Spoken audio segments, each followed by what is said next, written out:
नितिन भसीन जुड़े हैं जो इक्विटी रिसर्च में 2 दशक से ज़्यादा का अनुभव रखते हैं। EMS, building material, mid cap, small cap space पर इनकी खास नज़र रहती है। एम्बिट से पहले Nitin Kotak institutional equities, Emkay way to wealth के साथ भी काम कर चुके हैं। आइए समझते हैं उनसे इस समय मार्केट में कहाँ फोकस करना चाहिए। और सीएनबीसी आवाज़ के साथ ये आज पहली बार जुड़ रहे हैं। Nitin ji, good morning.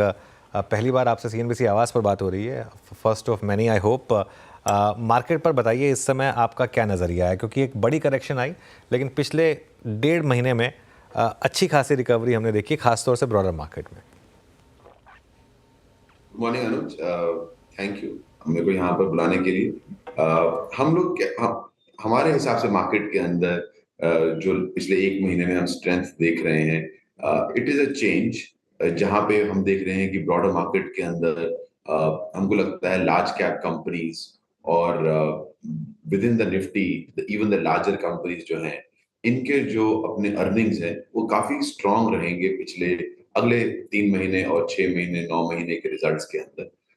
तो इसलिए हमारा एडवाइस ये रहा है मार्केट को, हमारे क्लाइंट्स को, कि सबको आज की डेट के अंदर मिड कैप और स्मॉल कैप जहां पर काफी स्टॉक्स लिस्ट हो रहे हैं लेकिन अधिकतर स्टॉक वैल्यूएशन भी महंगी चल रही है, उन पे रहे इन्वेस्टेड जो अच्छी कंपनियां हैं। लेकिन जो बड़े इन्वेस्टर्स हैं, जो लार्जर इंस्टीट्यूशन इन्वेस्टर्स हैं, जो ग्लोबल इन्वेस्टर्स हैं, उनको इंडिया के अंदर अपने पैसों को इन्वेस्ट करना चाहिए, अपने क्लाइंट्स के पैसों को इन्वेस्ट करना चाहिए लार्ज कैप्स में और बैंक्स में और आईटी में भी, क्योंकि ये वो सेक्टर हैं जहां पे अर्निंग्स की विजिबिलिटी काफी अच्छी है।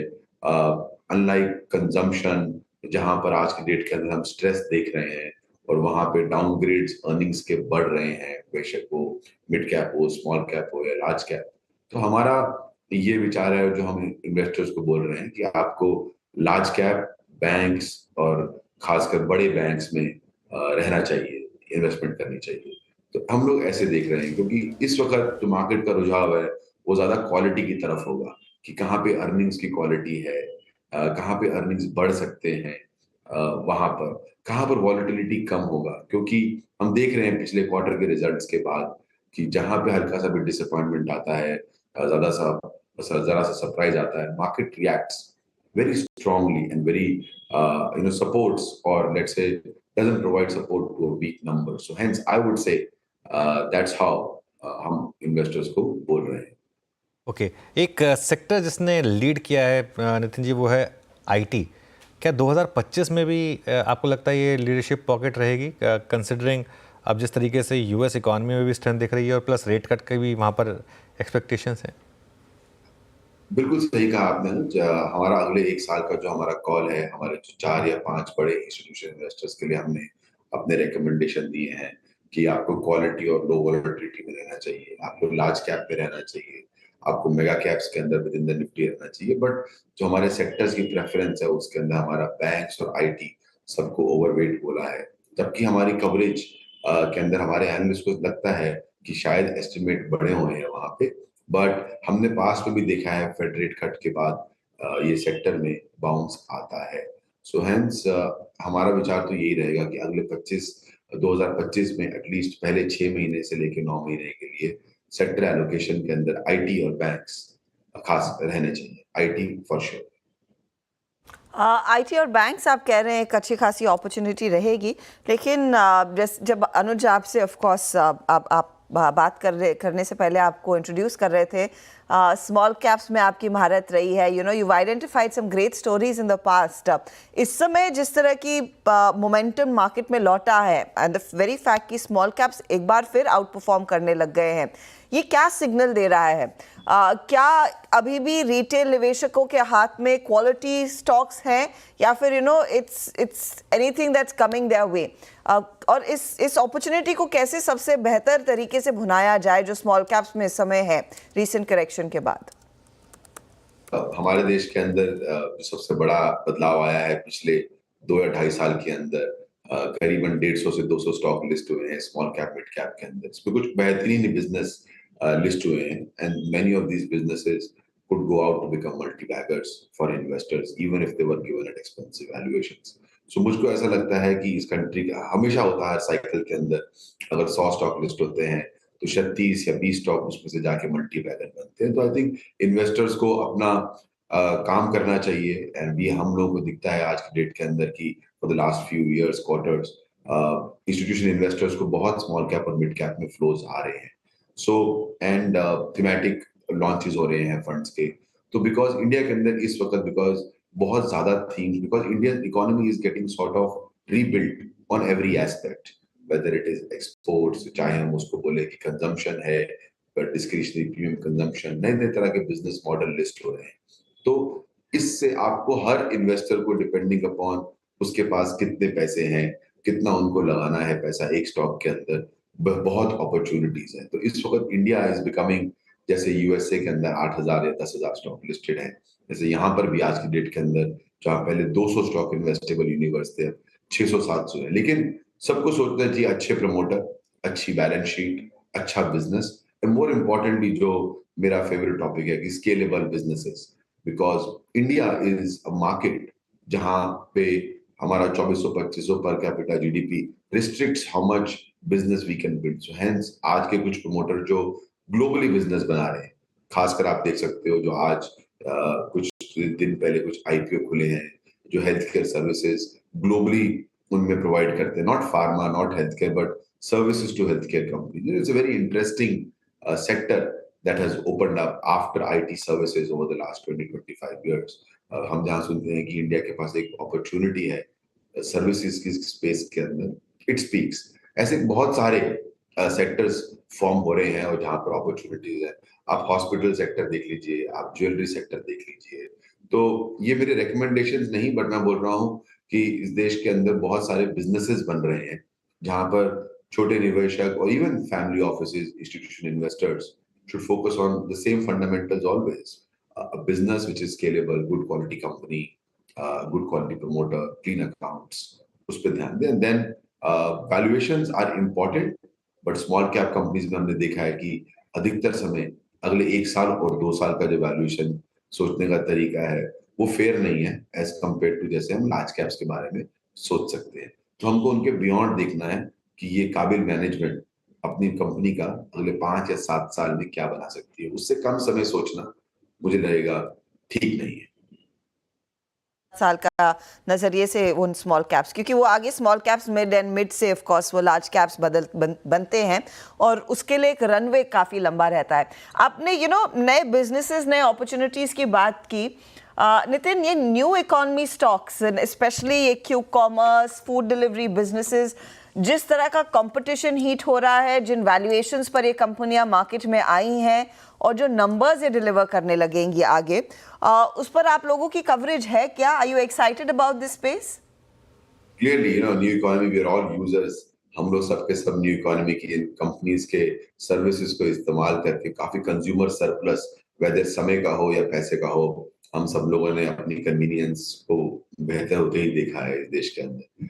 बट हमारा व्यू है कि इस समय कुछ some of these companies are trading very expensive without going into the names, whether it is Zomato, where publicly everybody knows that we have a sell rating, because we think कि India के अंदर अभी opportunity food के अंदर जो Zomato ने establish करी है, अपनी क्रेडिबिलिटी, अपना लीडरशिप एस्टैब्लिश किया है, आई थिंक वो समय लगेगा जो उनका दूसरा बिजनेस है ब्लिंकिट, बिकॉज वहां पर काफी कंपटीशन आ रहा है, बहुत सारा पैसा बहुत सारी कंपनियां लगा रही है। बेशक वो रिलायंस आने वाले समय में हो या डी मार्ट हो या जेप्टो हो या स्विगी अब लिस्टिंग होने के बाद क्या पता और पैसा रेज करके, मुझे नहीं क्या पता इन्वेस्ट करें, who knows. This business is evolving and at the same point in time FMCG companies are also, उसके बेनिफिट भी हैं बिकॉज बहुत सारे देश के ब्रांड्स हैं जो अपने आप को पहली जर्नी 10 करोड़ से 100 करोड़ बनाने में मुश्किल पाते थे। तो शायद there could be an indirect opportunity on these businesses, and we are seeing that in the unlisted or the private market. Venture की दुनिया में काफी सारे नए ब्रांड्स क्विक कॉमर्स की वजह से बड़े और स्केल अप हो पा रहे हैं। क्या पता आने वाले समय के अंदर वहां पर कुछ अपॉर्चुनिटीज बने, बट अगले 1 या 2 साल में ये भयंकर कंपटीशन जो इन सब 3 या 4 बड़े प्लेयर्स बहुत सारा पैसा लगा रहे हैं, can have a bearing on valuations and ability to generate returns from these stocks, especially in the new food delivery or quick delivery companies. Market में बहुत बड़ा पैसा बना था पिछले साल डिफेंस और रेलवे स्टॉक्स में ही। ये आपके रेडार पर हैं क्या स्टॉक्स? क्या आप इन्वेस्टेड हैं यहाँ पर? हम अपने क्लाइंट्स को इन दोनों सेक्टर्स पे, रेलवेज और डिफेंस पे, सरकार के पॉइंट ऑफ व्यू से समझाते हैं कि these are also public services in which we have not for the last 5, 7, 8 years invested. So there are opportunities to invest here and own them for a long period of time. But जो मेरा हमेशा सवाल रहता है कि इस साल के कैपेक्स में भी, बजट में भी, जब सरकार बजट बना रही थी तो सिर्फ रेलवेज में 5 या 6% का ग्रोथ दिखाना कैपेक्स में, और डिफेंस में जो 12 या 13% का कैपेक्स का बजट है उसमें 8 या 10% का ग्रोथ दिखाना, आई थिंक इससे ज्यादा ग्रोथ चाहिए हमारे देश को. Hence the promise is big, the opportunity may be big, but we are not able to execute that either because of कुछ कैपेसिटी कंस्ट्रेंट्स है इंडिया के अंदर. अपॉर्चुनिटी है, अगले 1 या 2 साल के अंदर इन सब कंपनीज को अपनी कैपेबिलिटीज बनानी पड़ेगी. Without going too much into details, I find valuations of defense and railway sectors a lot more thematic पे based आज की डेट के अंदर, और मुझे लगता है कि वो काफी महंगी तरफ है अर्निंग्स के हिसाब से अगर हम देखें. तो इसीलिए जब मैं शुरुआत में आपसे बोल रहा था, हम थोड़ा अर्निंग्स पे ज्यादा विश्वास करते हैं, और हमको दिखता है बैंक्स की बैलेंस शीट, बैंक्स की अर्निंग, आईटी की बैलेंस शीट, आईटी की earnings in the near term is relatively better compared to some of the defense stocks or railway stocks in India. Nitin, हमने ऑफ कोर्स कई opportunities की बात की, लेकिन एक जो सेक्टर है जो थोड़ी सी नर्वसनेस बढ़ा रहा है वो प्राइमरीली एफएमसीजी है. यहाँ पर क्या कुछ और बड़े हादसे हो सकते हैं क्या अर्निंग्स में third quarter and going into Q4? क्योंकि H1 से ज़्यादा उम्मीद नहीं थी और वहाँ पर अंडर डिलीवरी हुई. H2 में सबने कहा कि स्थिति बेहतर होगी, लेकिन वो गोदरेज की कमेंट्री थोड़ी सी फिर से टेंटर हुक्स पर रख रही है निवेशकों को. हर्षिता, जब मैंने आपको शुरुआत में बोला था कि हम अपने इन्वेस्टर्स को ये एडवाइस कर रहे हैं कि आपको क्वालिटी कंपनीज पे रहना चाहिए. FMCG has always been considered as a quality very strong defensive sector, but I think after long time we are seeing that FMCG के ऊपर भी काफी प्रेशर आ रहा है. परहैप्स ये पिछले 3-4 साल से जो हम एक विषय उठा रहे हैं अपनी रिसर्च के अंदर कि देश के अंदर जो रियल वेज है वो नहीं बढ़ पा रही है, क्योंकि फूड इन्फ्लेशन काफी स्ट्रांग है, और उसकी वजह से इवन जो नॉमिनल वेज अगर बढ़ती भी है तो उसको इन्फ्लेशन रियल वेज को कुछ ग्रोथ को नील के बराबर कर देती है. इस कारणवश और परहैप्स पहले 6 महीने के अंदर सरकार ने कैपेक्स में, अपने रेवेक्स में खर्चा खींचा, उसकी वजह से शायद कुछ जॉब्स नहीं क्रिएट हुई होंगी. तो हेंस वी आर सीइंग कि सितंबर क्वार्टर और दिसंबर क्वार्टर में काफी वीकनेस दिख रही है. Job creation is required, more jobs, wages, nominal growth has to be higher. So ये वो साइकिल है जो पिछले 3-4 साल के बाद हमें हिट कर रहा है ऑन दी एफएमसीजी. हमारा विश्वास ये है कि अगला 1 क्वार्टर और 2 क्वार्टर कम से कम अर्निंग्स के अंदर प्रेशर बना रहेगा, both from input cost inflation and even from the consumption side of it, क्योंकि वहां पर भी इन्फ्लेशन फूड का कम नहीं हो रहा है. तो middle of the pyramid, bottom of the pyramid, वो अपने आप को ना प्रीमियमाइज कर पा रहे हैं, ना वो खर्चा बढ़ा पा रहे हैं. तो इस कारणवश एफएमसीजी कंपनीज, आपने सही कहा, जीसीपीएल ने मिड क्वार्टर में अपना रिव्यू देके बताया, तो ये हमें भी दिख रहा है कि एफएमसीजी में अर्निंग्स में प्रेशर बना रहेगा. नितिन जी, बहुत बहुत शुक्रिया आज हमारे साथ जुड़ने के लिए और हमसे बात करने के लिए. Thank you so much.